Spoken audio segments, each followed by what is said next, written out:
In this video, we will compute the limit of 1 over x squared plus y squared at the origin. So we will start with direct substitution.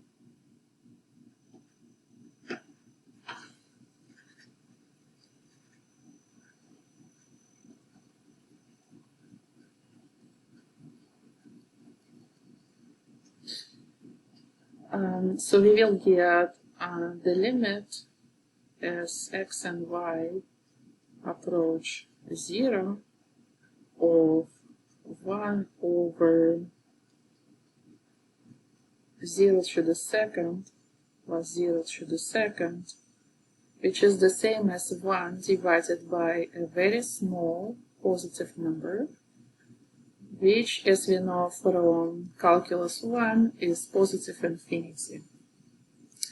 So this limit does not exist.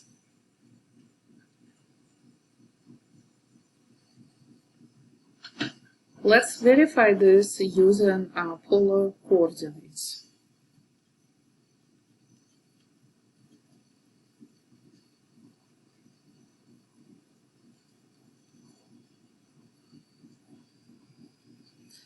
So the limit of 1 over x squared plus y squared, as x and y both go to 0,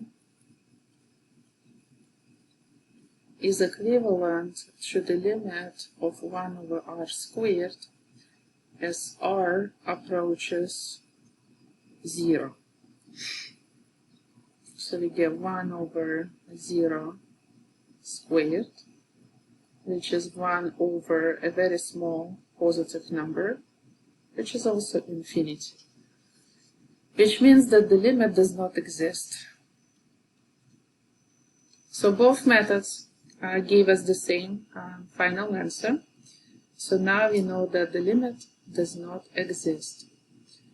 What it means is at the origin, this function has either a whole or a vertical asymptote,